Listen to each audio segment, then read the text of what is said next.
dib aan ugu laabana godkii Katie waxay ku fikirtay waxa dhici doona waxayna go'aansatay inay dagaalanto intay kari karto. Waxay dareentay in albaabku wax yar uu furan yahay waxayna go'aansatay inay isku day samayso si ay u soo baxdo.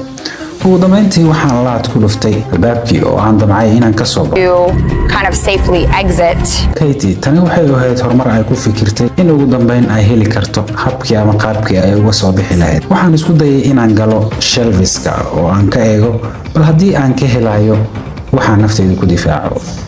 waxay leedahay waxaan halkaas ku arkay furayaal badan markii dambena aan qayb ka mid ah ku qariyay joodariga hoostiisa ka hor inta aysan helin fursad si ay ula timaado qaab ay isaga u wajahdo.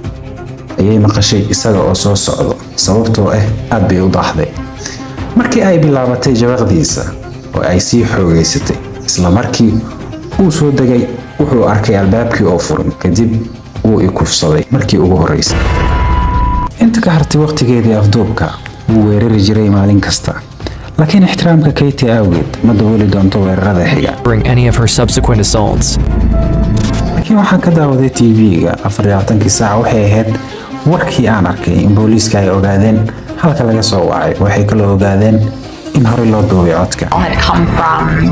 They knew that it was pre-recorded. macluumaadkani booliiska wuxuu horseeday inay isku keeneen dhowr aragtiyood oo ku saabsan halka ay ku sugan tahay Katie. dhanka kale Katie waxay TV-ga ka maqashay mid kasta oo kamid ah xubnaha qoyskeeda marqaati furka iyadoo daawanaysa warka laga bilaabo Marilyn hooyadeed oo leh gabadheeda baa soo noqotay.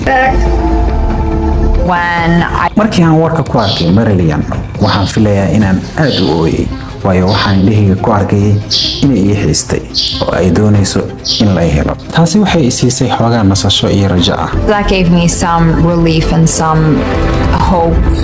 hooyadeed waxay ku qanacday in Linda iyo Sal ay ka dambeeyeen afduubka sababtoo ah waxay lumiyeen inay hayaan. kadib markii ay soo ogaatay dacwadda ka dhanka Sal xadgudubka galmada ee Katie.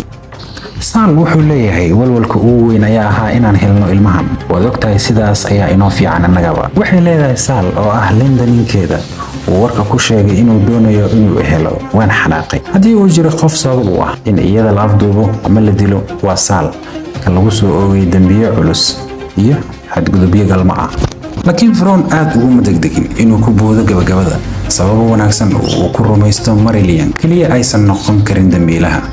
laakiin sidoo kale waxay isku dayday in qof kale u qaabayso dambiga si loogu soo oogo. hooyadeed Marilyn Pierce iyo Little John wiilkii ka yaraa Katie waxay ogaadeen waxa ku dhacay Katie waxaana jiray ujeedo ku filan oo ay ku fahmaan afduubka. laakiin waxay leedahay waxa jiray kaliya si ay uga fogaadaan xaalad xun waxay awoodi kareen inay dibadda u baxaan. Katie ha soo wactanto oo ha duubto oo ha ka tagto John Esposito oo ha haya boorsooyinka John. muddo kadib baaristii xubnaha qoyska ayaa gabagabo noqotay. mid kasta oo ayaga ka mid ah ayaa lahaa tiira oo wax tilmaama lagama helin mid ka mid ah hooygiisa.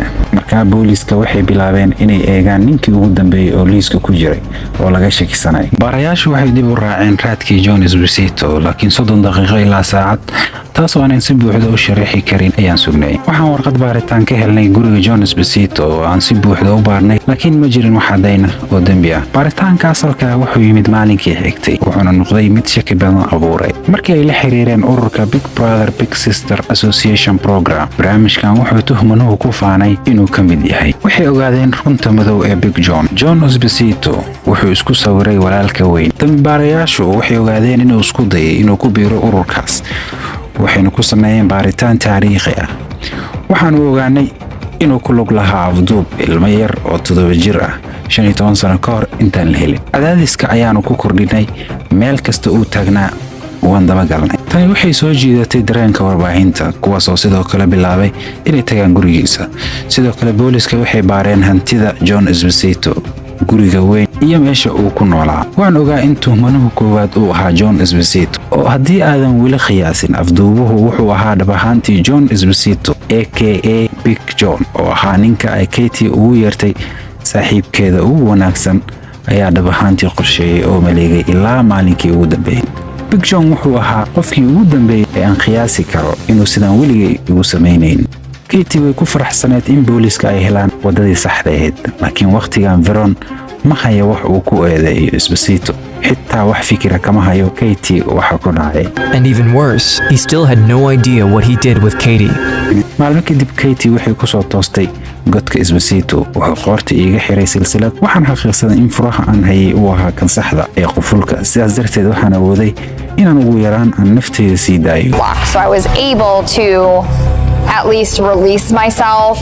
Prior to unattaching it, I would count how many links were. markii ay maqashay in Esposito uu soo socdo, waxay si degdeg ah isugu xiri jirtay sidii uu isaga u xiray. laakiin tani waxay yaraynaysay in booliiska ay ku qancaan inuu ka dambeeyay waayitaanka. taa beddelkeeda waxay haysteen jadwal ilaalineed oo aad u adag agagaarkiisa ilaa gurigiisa. Veron xitaa gudaha ayuu u galay guriga si uu su'aalo u weydiiyo. waxaan arki karnay in wejigiisa ka soo baxayso walwal aad u badan u dhibsaday, oo aad ayaan u walaacay in John Esposito uu wax lug ku leeyahay afduubkeeda. John Esposito wuxuu bilaabay codsiyo qoys ah oo uu u sameeyo Katie, laakiin inta yar ayaa si fiican u garatay. wuxuu yiri boolisku aynu kaga dhigno inaad dhimatay, ciyaar meyd ah, sawir baan kaa qaadaya. markuu taas booliska ku arko way kaa quusan doonaan. gabadha yar aad bay u caqli badeed, waxay ogaatay in taas ay noqon karto xukunkeeda dilka, wayna diiday inay ciyaarta meydka ayna ogolaato in sawir uu ka qaado. She refused to play dead and let him take a picture of her. wixii intaas ka dambeeyay aad baan u seexday. sidoo kale ma cunin cuntada uu wax ka bedeli karo, sababtoo ah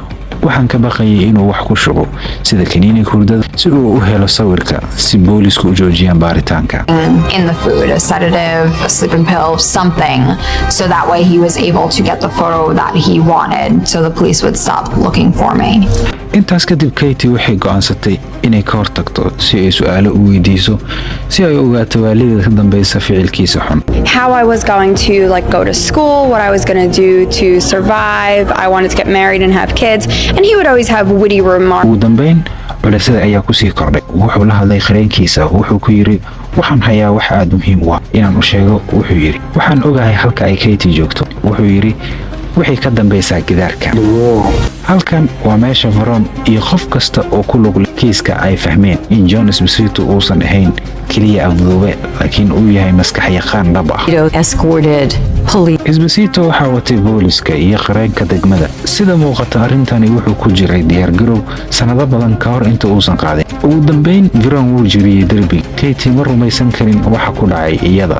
hadda oo ay ku jirto gacanta booliska, Katie ayaa shaaca ka qaaday runta ku saabsan wixii dhacay. John Esposito wax walba wuu qirtay, waxaana lagu xiray dambi afduub darajada koowaad ah iyo kufsi, waxaana lagu xukumay 15 sano oo xabsi ah. Veron waxay ku noqotay kedis, laakiin waxaan la yaabay ilmo yar oo 9 jir ah oo u eg inay hadda ka soo laabatay safar ay ku tagtay filimada. Let it happen, he would probably kill her or leave. albaabka ayaa furmay, waxaana joogay nin aanan garanayn oo waxaan xasuustaa isagoo ileh waxaan nahay booliska, hadda waad nabad qabtaa. waxaan aad ugu farxay inay nooshahay. Me saying that I wasn't feeling well finally wore him down. kaliya in dambaaraha uu ku soo oogay Esposito, balse inta uu socday baaritaankiisa, Veron wuxuu daha ka qaaday dhammaan xadgudubyada kale ee ay kala kulantay dadka la rabay inay iyada daryeelaan. wuxuuna go'aansaday inuu geeyo daryeelka korinta.